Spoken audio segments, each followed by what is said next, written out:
Hello, everyone, and welcome to the second podcast on this channel. Today's guest is Professor or Dr. Michael Bisson. Michael Bisson is a retired professor at the McGill University with a PhD at the University of California, Santa Barbara. Some research interests that Professor Bisson has are archaeology, the Middle Paleolithic, the Iron Age, experimental archaeology, lithic typology, and many more. I highly enjoyed this conversation I had with Professor Bisson, and I think you all will too. So without further ado, let's get right into it, and I'll see you guys at the end of the video with more information. Bye now. Just started And the recording. Sorry. okay. I was just about to slander bone clones. Okay. Basically, no, I'll cut those are that the out. best. I'll cut that out. Those are the most accurate casts that they offer. The rest of their casts are actually artist's conception, sculpted from photographs, whereas those are actual casts of the specimens. Okay, I did not know that. I thought they were all Oh cast and no, originals. casting is almost never done now because it tends to damage the specimens. But Bone Clones was hired to do the sort of official replicas for the Mutatolome. And so when they did, in particular, the full reconstruction of Laverisi about 10 years ago, that was the skull that goes on that. And that's a true museum quality cast. That's a really nice cast. Yeah, I've sort of moved away from, because I don't own a museum or anything, and I probably never will. I know I won't. I've sort of moved towards 3D printing the available files they have. Like I have Feldhofer one and Gibraltar one and all that. And Oh, nice. I'm not really, I don't have any schooling or anything for this, so this is more sort of just a hobby or a passion, really. Mhm. Um, but speaking of Laferesi, on a phone call, you mentioned that when Ottawa had their, what was it, the Museum of Human History? Hey, it's the Canadian Museum of History. It's actually the one that's the National Historical Museum rather than the Canadian Museum of Nature, which is where I would have expected that show to have been mounted. But there were actually sort of special personal contacts between a an executive at the Canadian Museum of History that was able to uh, uh, arrange for what was an absolutely unprecedented showing outside of France of original specimens. Yes. Um, I think you also mentioned that you were the one who went and looked at the original Laferasi skull in Ottawa, or yes, Ottawa, correct? Or It was in Ottawa. I was the one. Actually, I hadn't actually seen the original specimens at the time, but I was the one that the government asked to provide the insurance value estimate, which apparently was a legal requirement for mounting the exhibition because of the potential dangers of shipment. I mean, you came over on an airplane, plane crashes, those are absolutely irreplaceable yeah, world treasures, and the government required an estimate. So I gave them a bunch of, I won't say unrealistically high figures, but how do you no, put a value on something that's completely unvaluable? yeah, exactly. It's really hard to make those numbers up. um, Oh, it wasn't hard at all. You just put a one there and a whole bunch of zeros behind it. yeah. So I guess I'll start off with question number one regarding experimental archaeology. Um, have you figured out how to make triangular level wall blades in your time, reconstructing Neanderthal tools? Yes, I've been flint knapping since um, around 1968 or so. Got interested in Neanderthals very early. As a little kid, I was always interested in Neanderthals, mostly based on TV replays of the 1939 movie 1 Million BC, Okay. which is actually a real classic. Um, and I started working on Middle Paleolithic on Neanderthal technology sort of seriously as a napper, as a hobbyist in the early 1970s, and got so I could do Levallois points occasionally, but it's really, really tricky, as Yeah. you no doubt know. You basically can't make any mistakes in the setup. You have to get all your angles right. You have to get all of your strike, hammer velocities right. And it's really remarkable that Neanderthals and anatomically modern humans. The interesting thing is that in the Near East, in Israel, Syria, and Lebanon, where you have an overlap of Neanderthals and modern humans, they're using effectively exactly the same technology in making Levallois points. The only big difference is the Neanderthal Levallois points tended to be short and broad, and the anatomically modern Levallois points, what's known as the D-type Mousterian, were these beautiful elongated forms. That's a But beautiful essentially, replication, by the way. I haven't been able to get that close at all. essentially, there are no differences in the cognitive and hand-eye coordination abilities of to make either of those technologies. For example, actually, I find the elongated E-type Mousterian easier to do, because if you make an elongated core, you will get an elongated flake every time. And the stuff that the Neanderthals were making were shorter and rounder, but often very, very large.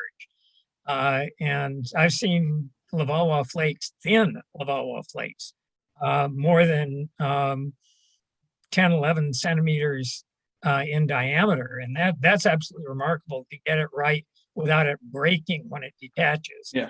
So it's a real tribute to the abilities of our dear old Neanderthal cousins, even though they've been slandered resolutely for the last 140 years, approximately. Yeah. When I started, I live in, well, we both live in North America, so obviously there's not many people that focus on European technology. So I pretty much had to go about learning Levallois technology on my own, just from watching a few videos and reading up on a few books and all that. Was it the same way for you, or did you find someone to sort of mentor you with that? Oh, I didn't have a mentor at all. I started flint knapping based on a series of photographs in the first sort of popular book on prehistory to come out in the US. And by popular, I mean very, very wide distribution. It was called Early Man, and it was published by the Time Life Company, which was two magazines. Both magazines are now defunct. But they were huge publications at the time. And Time Life contracted with some very, very good scholars from the University of Chicago and Cal Berkeley to write a book aimed at general audiences. And that book had a series of photographs by of a French prehistorian, Francois Borde, one of the great master, the guy who literally invented the typological system for analyzing Neanderthal tools, who was an exceptionally good flint napper himself and could do all the Neanderthal techniques. And there were some photographs in that, and that's what I started with, and basically worked like that for 3 or 4 years before I actually ran into other people who were in.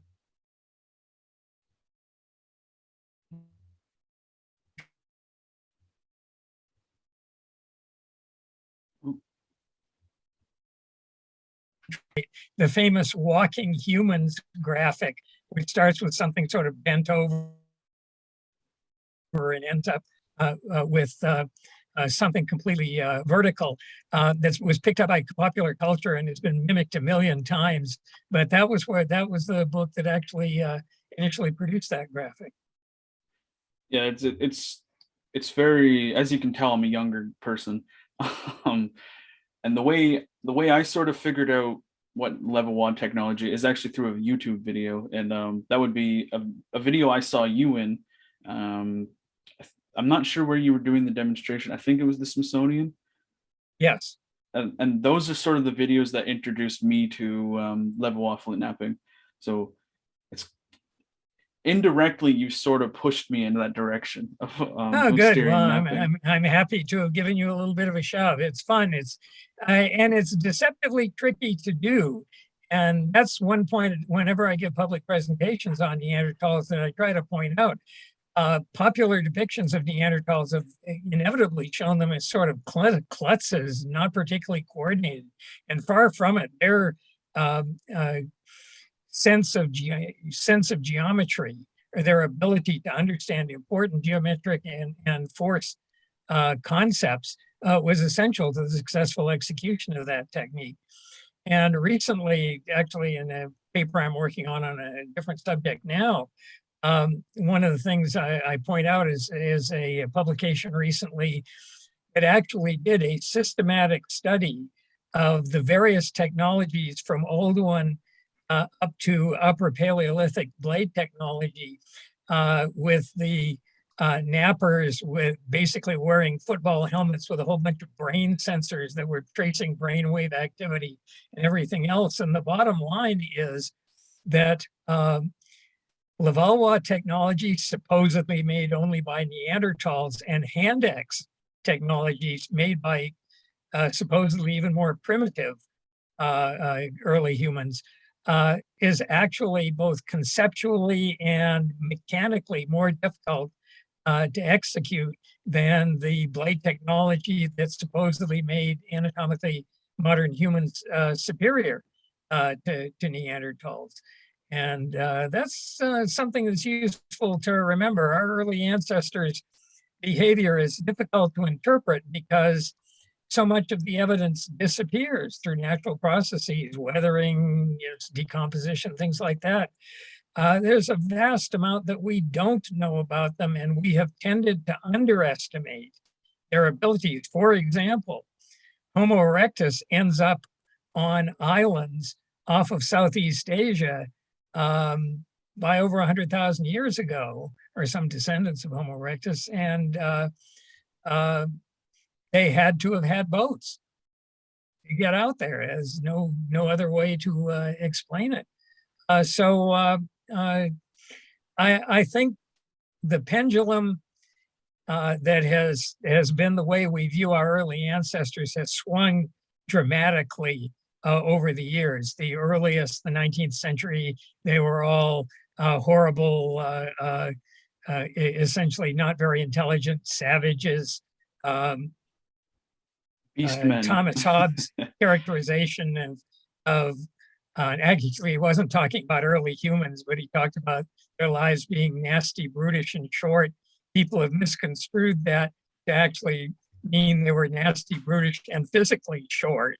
In fact, they may have been nasty and brutish. Who knows? There are a lot of things we can't tell about them. Yeah. But they certainly were not as inept as they were depicted. And the interesting thing is that's the way it started out. In the 1920s, on the other hand, when a big anti-racism movement started to develop in anthropology, 19th century anthropology was extremely ethnocentrist and racist. People started to, fight against that in the 1920s, and that carried over into archaeology. And all of a sudden, early humans were basically, just slightly simpler versions of us. And one guy even drew a very famous caricature showing a Neanderthal as they reconstructed him at the time on one side of the page, and on the other side of the page was the same face dressed up in sort of a 1920s bowler hat. And the point the guy was making was if a Neanderthal got on a bus in London, England, wearing the proper clothes rather than the few dead animals wrapped around it in scraggly hair and beard, the Neanderthal would not really be too different. He clearly looked different. The face would look a bit different, but it would be effectively indistinguishable from the rest of the people there. I will, adding on to that, sort of the view that they were brutish, primitive uh, ape men. I don't really know what to call them. Um, you see in older books and then newer books that they're sort of now discovering more and more bone tools associated with Mousterian layers. Do you have anything to say about that? Or Uh, yes, that stuff has been controversial because there have been some important misidentifications over the years. A number of specimens that were thought to be bone tools from Mousterian layers in Croatia, they look like they are definitely pointed bone splinters, but it turns out a careful microscopic study of the surfaces showed that they were actually bone splinters that had passed through the guts of hyenas, and acid etching and the partial dissolution of the bone when the hyena defecates out occasionally comes a sharp bone splinter. More recently, however, real modified bones, mostly in the form of small points that are called piercers or awls, have come out, and those do appear to be genuine. There is a difference between the Upper Paleolithic in Europe and the Mousterian in the frequency of those. They are a lot less common in Neanderthal layers, but they are present. And yeah, that's the crucial thing to remember. And they go back reasonably early, almost 100,000, I think, in a couple of cases. I don't remember the site name, but one of the cooler things I found is they found a bone impression of a tool, or a wood impression of a tool that sort of looks like this. I'll email you the site name afterwards, but they think that it might have been sort of a spade or something, and that was a reconstruction I did of it.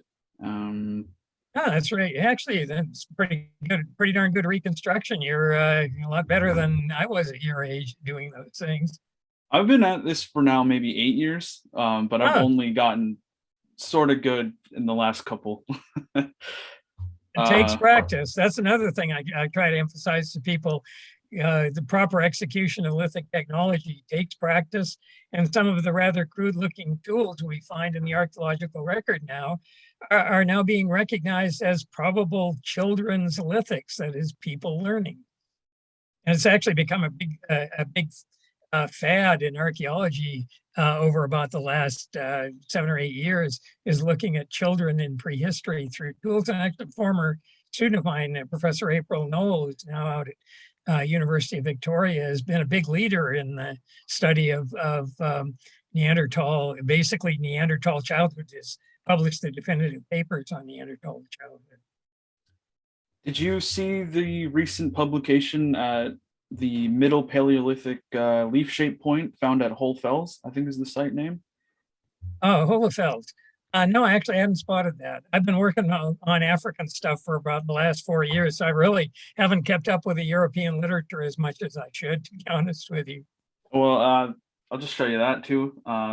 It's a reconstruction I did on a flake taken from a Oh, level okay. core. That's the sort of a biface that you get in Germany, and those things do go back into the Middle Paleolithic. That's actually when you said leaf shape, I was imagining something longer and narrower. Those things are a part. Actually, they start in the late Lower Paleolithic in Germany and continue on up through the Middle Paleolithic, and they're really nicely executed. One of the problems, actually, that highlights a sort of technical problem in archaeology, and that is the imprecise use of terminology. Yeah, I The don't know the term, correct terminology. the term. Well, no, you use the term that they call it in German, but the trick is a leaf-shaped point in some archaeological traditions. I'm not talking about ancient traditions, but modern scholarly archaeology. The term leaf-shaped point means different things to different groups of archaeologists, and so there can be confusion in that regard. And quite a while ago, I actually published a rather lengthy paper in the Journal of Archaeological Theory specifically about that. It's extensively cited and nobody follows it.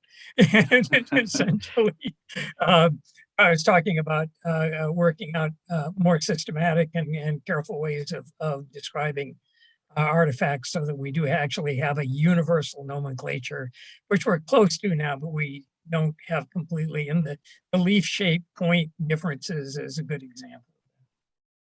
Well, I did not know that.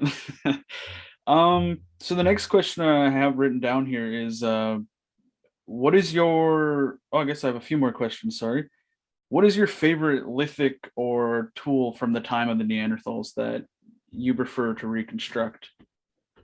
Well, my favorite to try were the Levallois points, simply because they're the toughest to do.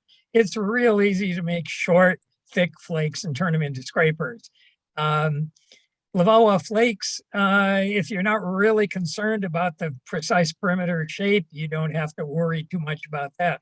On the other hand, if you're trying to make a good symmetrical Levallois point, you've got to get it right completely from beginning to end. And that's a true challenge. And I know a lot of very good flint knappers who can't do it. I probably couldn't do it now. I'm nearly 75 years old. You basically lose hand-eye coordination over time. You've got less than millimeter errors, margins of error in your strike points, particularly for the final detachment of a Levallois point. And I can't hit my targets as well as I used to be able to. So I haven't really been able to nap for a couple of years because all my napping stuff is at my cottage in Vermont. And as your Canadian viewers will realize, they've just only barely, or they're going to open the land border, I believe on the 8th of November. Yeah. So I'll actually be able to go down and try to rescue some raw material. Yeah. I tended to work outside down there because the dust from napping is very dangerous for your lungs. Yeah, I It's don't nap not safe indoors. to Yeah. work inside. This is the best Levallois blade I've got so far. And you can sort of see, I don't know what these are called. The wings is what I refer to them as. Well, it's just known as a multifaceted convex striking platform. You've got basically the base on that looked okay, except is it faceted or a single facet? It's a single facet. Okay, so then you're actually cheating. Okay. And I think you'll find that preparation of your striking platforms will assist in the success of the technique. I can show it to you on, I've got some cores here. I think I'll use a flake because a flake core because it works better. Here's a Levallois flake core from the face. You can see the large detachment. And from the side, you can see that the striking platform is close to 90 degrees. And it's very important to get that between 80 and 90 degrees. And to do that, what you do is strike off flakes like this and produce something where the point you want to strike is actually protruding a bit. It makes for a better target. And then you give it a whack, and if you do it right, off comes a perfect Levallois flake. And the platform on a classic Levallois flake or point has multiple facets crossing it, and it looks literally like a bow. The French have a term for it, chapeau de gendarme, policeman's hat, because they look like those 19th century pointed brim French policeman's hats. I did not know that. I think I got it closer on my on this rounded core, but not quite. You can sort of That see it there. that angle's pretty good. I would have made it a little bit steeper. And yeah, You can see nice. the flake, yeah. Yeah. Um, the other thing you should remember to do is to make sure there's no overhang. Once you prepared the platform, take your hammerstone and just drag it across the edge to take off little flakes right on the edge so that there's no overhang. So that platform is structurally solid.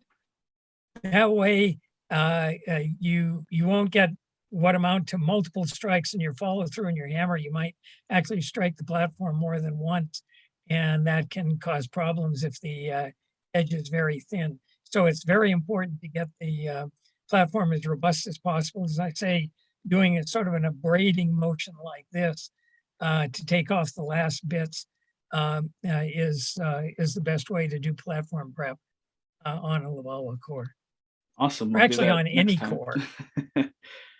um, what was the next one? Oh, I think I asked you this during the phone call, but what is your preferred raw material to work with, like Onondaga or Georgetown chert or something like that? Georgetown chert works. I really try to work with stuff as close to the material from Europe as I can get, and actually was able to buy from a professional dealer a few 100 pounds of British flint that the elongated Levallois point here is actually a piece of a British flint. The sort of light colored material that I like to use is Preternalis chert or Preternalis flint. They come in irregular nodules. They colloquially call them amoebas because they have sort of funny protrusions on them. They come from the Preternalis River in Texas, and a number of professional dealers sell them. It's best if you're buying flint, as I mentioned, in case any of your listeners want to get into this and buy flint, not to buy it through the mail, but try to find a nap-in. There's the closest one to you is known as the Stone Tool Craftsman Show at Letchworth State Park in upstate New York, and go and individually pick out the nodules, because that way you're sure or more likely to get really good quality material.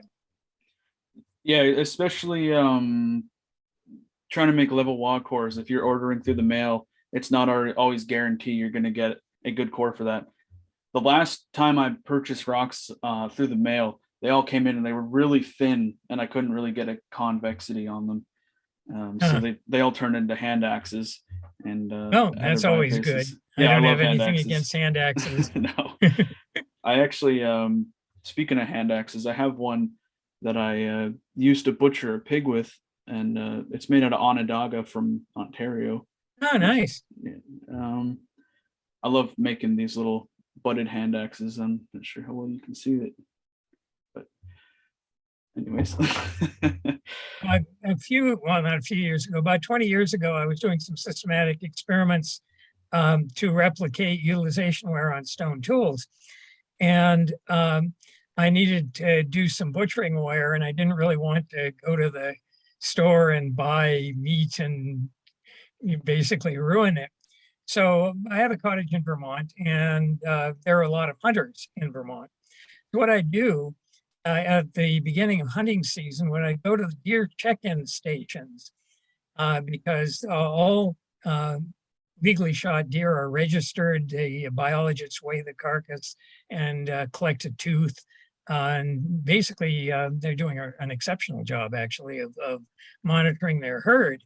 But the end result is they all funnel through a small number of stations, and one of them was close to my cottage. So I'd basically hang out there early in the morning, and people would come in with their deer, and I'd walk up to them and say, "Excuse me, do you mind if if I skin and butcher your deer with stone tools?" And I was never refused, not once. It was really quite remarkable. And they were even more amazed that a single backed flake could be used for the entire process from beginning to end. Yeah, Only yeah. became slightly duller. But yeah, that was fun. I actually have an ongoing set of observations on a hand axe and one of the flakes I used in those over 20 years ago, just exposed to the air. And the residue from butchering, particularly the fat, is still completely intact on it. Mind you, if I put it on the ground where bacteria and fungi would get at it, it might change, but the actual potential for residues, people are now learning residues may go back a couple 100,000 years on butchering tools.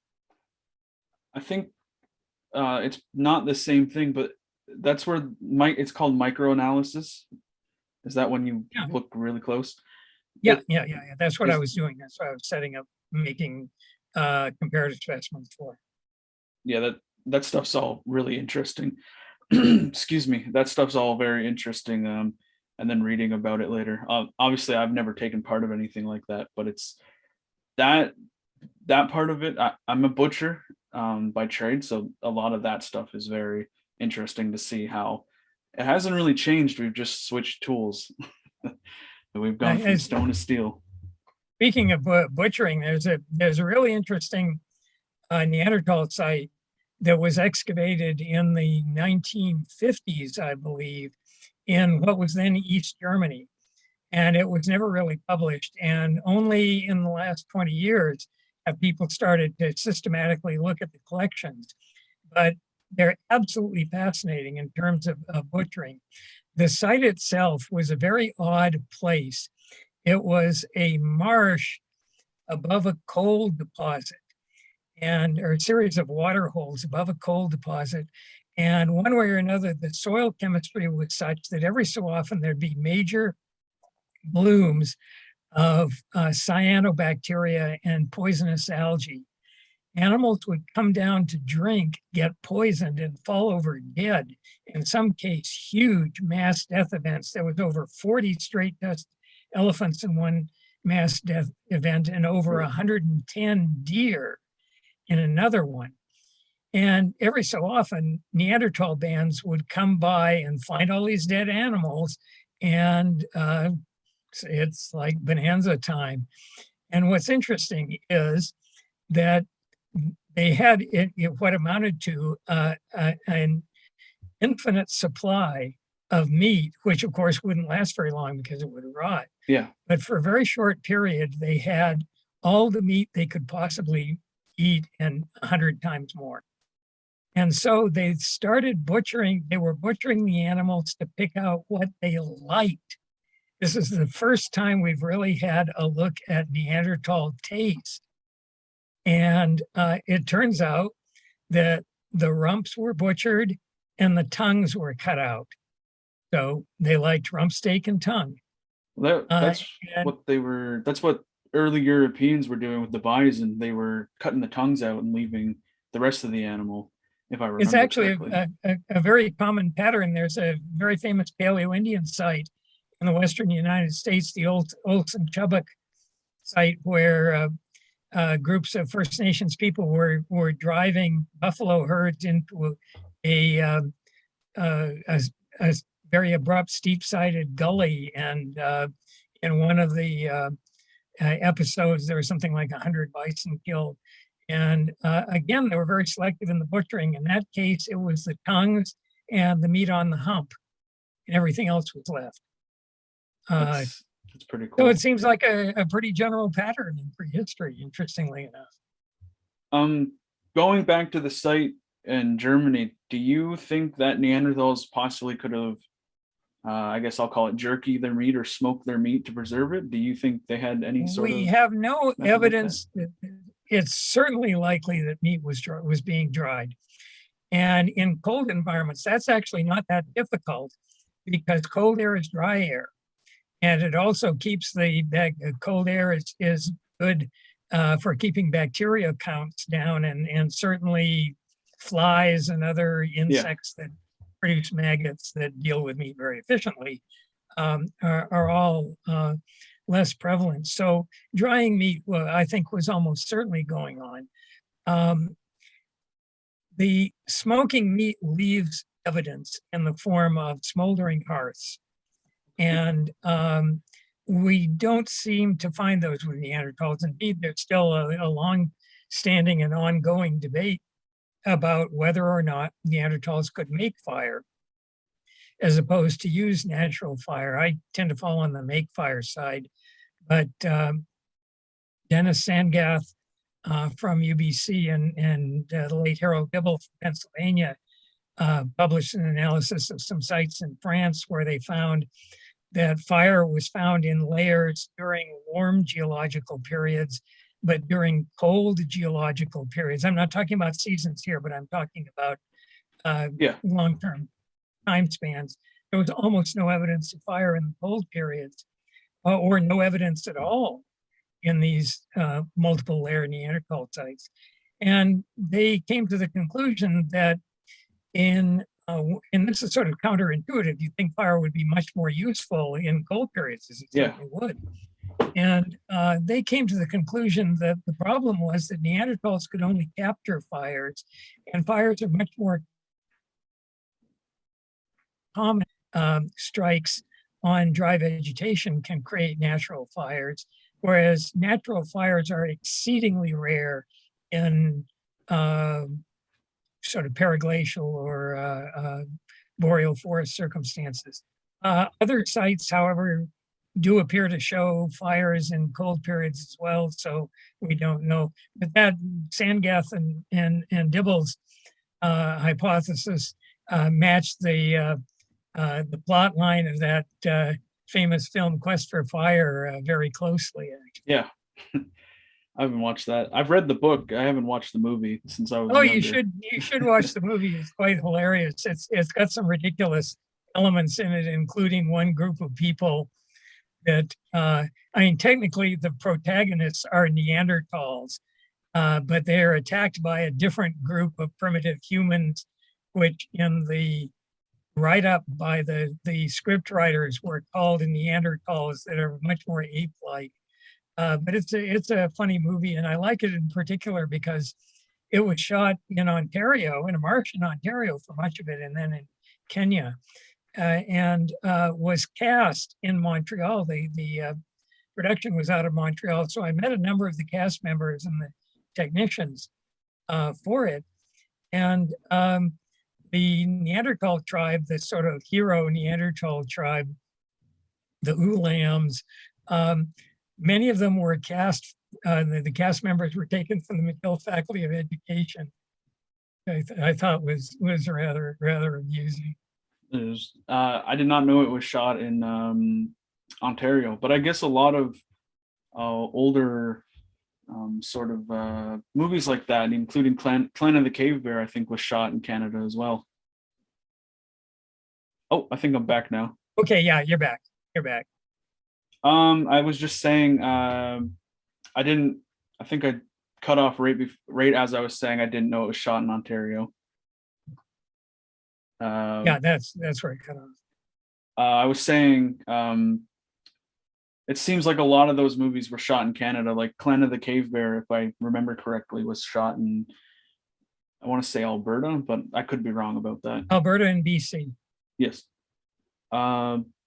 Yeah, I'll have to watch the movie again. Like I said, I haven't seen it since I was younger. But they're definitely, from what I remember, they're cool movies. So now I wanted to ask, how long have you been in this field in total? Well, I was intending to go into initially physical anthropology from the time I was in high school. So this is going back to the 1960s. And my first experience with Neanderthals was in 1970, my first year in graduate school, where I was able to participate. I was one of the field crew members in Arthur Jelinek's excavation of one of the most famous Neanderthal sites in the world, Taboon Cave in Israel, the source of the definitive Stone Age archaeological sequence that covers around 400,000 years in the Eastern Mediterranean. And that's where I did my first Neanderthal technology. That is, my first Lavalwa course were done Really? on flint nodules I found in the Wadi Mughara in front of the cave. And I've been basically doing it since then. I had a brief stint away doing Iron Age Africa because of some odd historical circumstances at the University of California. But back in the 1990s, I started to get back into European Paleolithic again, and have been basically doing that.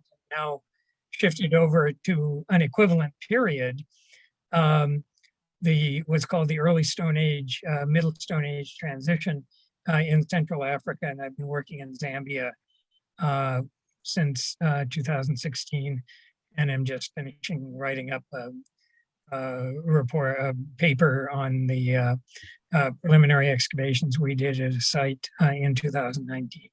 And I think it's somewhere between 300 and 250,000 years old. That's pretty cool. Yeah.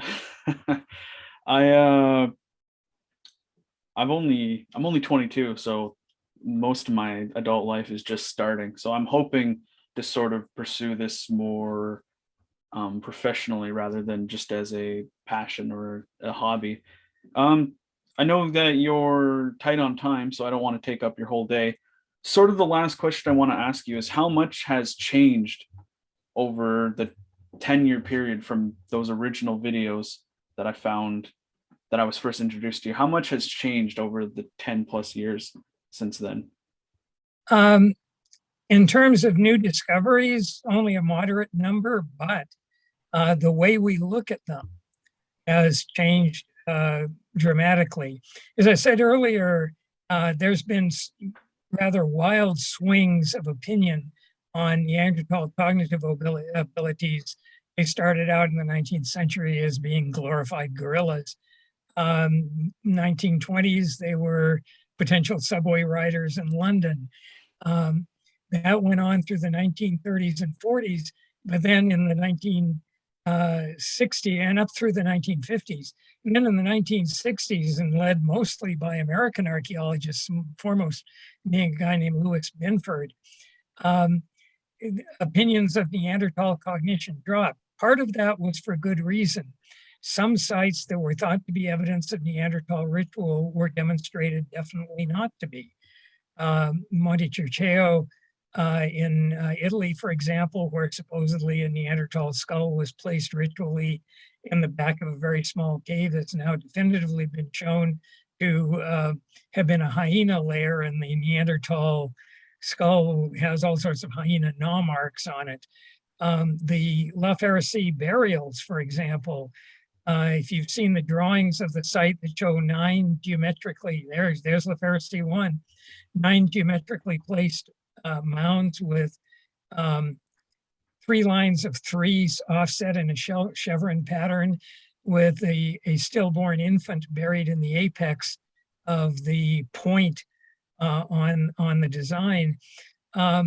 Subsequent excavations at La Pharisee have shown quite clearly that those mounds didn't exist, that the actual deposits had been subject to very significant soil creep and frost heaving that had basically built up a series of undulations or ripples. And so that was all a hallucination of Denis Pironi. So by the 1960s, people like Binford were saying that Neanderthals were basically so different from humans, they didn't even have the standard hunter-gatherer social organization. They were more organized like lion prides, where males and females actually roamed around in different groups. There'd be a set of dominant males that would control a territory and would only get together with the females to breed. And that went on for about 15 years, and starting actually about at around 2005, people started to find more clear evidence of complex Neanderthal cognition, including the RC secure bone ornaments made by Neanderthals, the Groteran ornaments. From Krapina in Yugoslavia, an eagle claw necklace, apparently. from the caves in Gibraltar, from I believe Gorham's Cave, in Neanderthal layers, some seashells contain. Let me go through that again. Starting in at around 2000, this very bad opinion of Neanderthals, the idea that Neanderthals were really not very sophisticated at all, started to fall away again as people began to make discoveries of pigments at Gorham's Cave in Gibraltar, bone ornaments in a couple of sites, Chateau Brown and okay, how much did you lose? Abri Dorin in France, and most recently, yes, spectacular discoveries of Spain, in Spain of painted 1 second. Sorry about this. My internet just cut out sort again. of geometric designs on the walls of caves, a simple animal outline. And in one case, I can see and hear you an entire sort of large stalagmite that was a stalactite, sorry, that was painted red. And these were all had been covered naturally by travertine. Hey everyone, I have some unfortunate news. The audio file, as those who are watching the premiere noticed, started to corrupt towards the last 15 minutes. So basically, I cut all that out, and I'll give you a general overview. We talked about a few Central Asian sites, so that's kind of connecting Europe, Africa, and the Middle East. And he thinks that basically there might be one hominin doing this, or where a bunch of hominins were processing a bunch of stone tools. We then went on to talk about denticulates real quickly, which I did a recent video on. And we said our goodbyes, and I said my thank yous and all that. Don't fear though, because I'm going to try and set up another interview with him. I think what happened with the audio file is I accidentally paused the Zoom meeting and then started it again, or there was this weird glitch thing that happened which made him host and then made me the guest midway through, so I think that might have sort of screwed up the audio. But next time I'm going to record on separate tracks, so I'll have both his audio and my audio, and or just next guest or whatever, I'll have separate tracks, so I can just cut myself out and then we can just listen to the guest talk, because really to me that's what's more important. Otherwise, I hope you enjoyed what was left. I know there was about 40 minutes of podcast, which is just great. Very informative, very interesting stuff. And so we're now going to cut to the outro, because unfortunately that's all there's really left for this.